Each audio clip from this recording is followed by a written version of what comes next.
is Lisa, reporting from HMSG for the BBC School Report.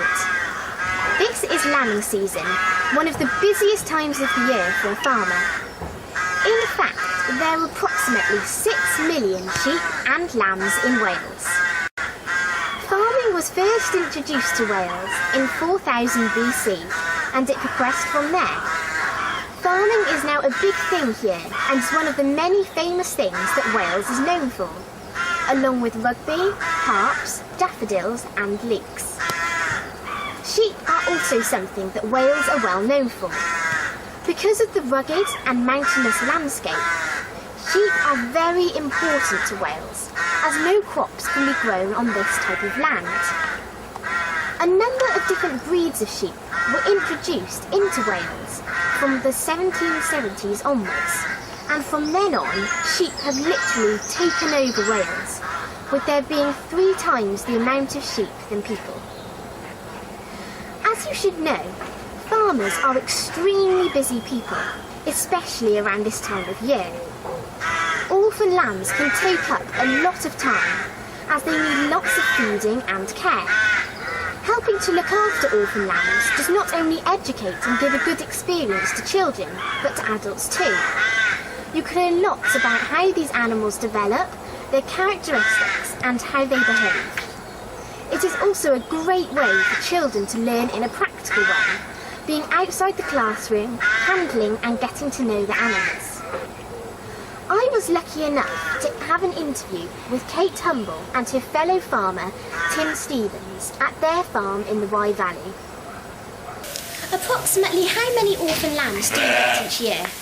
It varies a bit. It depends on all sorts of different things. It can be anything from none to 30 or 35 due to the mothers, the ewes getting into the feed shed and eating far too much food, becoming ill, and then stop producing milk, and then we ended up having to feed about 30 lambs that year.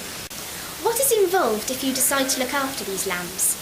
Well, if the lambs had colostrum, which is the first milk the lamb produces, then we decide whether they need feeding or not. So we'll just check everything, check milk, check all sorts of other things, and if the ewes not got enough milk, then we'll bottle feed the lambs with an artificial milk, so powdered milk that we mix up for them daily, and feed them probably 4 or 5 times a day, maybe once or twice through the night as well if we have lambs.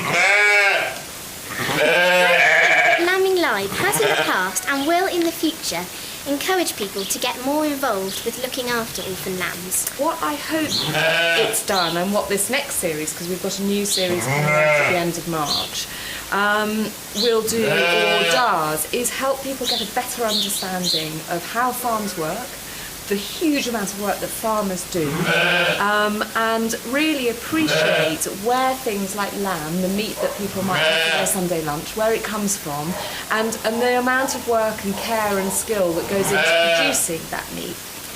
So, is there any way that the public can get involved? There are places like the Cotswold Farm Park, which is run by my lovely friend Adam Henson, who I do Lambing Live with, is a place that members of the public can go when it's open, and they will have lambs around, they will have lambs that need feeding, they'll have demonstrations, they'll have experts. So that's one way of people being able to go to farms like Adam's that are open to the public and go and see some lambs, go and find out a bit more about them. Thank you very much for letting me interview you today. That's an absolute pleasure. Thank you very much for coming to our farm. So why don't you come and learn more about lambs in Wales? You can take a course or go to an open farm to see demonstrations. If being out and about isn't for you, then you can watch the next series of Lambing Live to give you an insight of what lambing season is all about. This is Lisa reporting for the BBC School Report.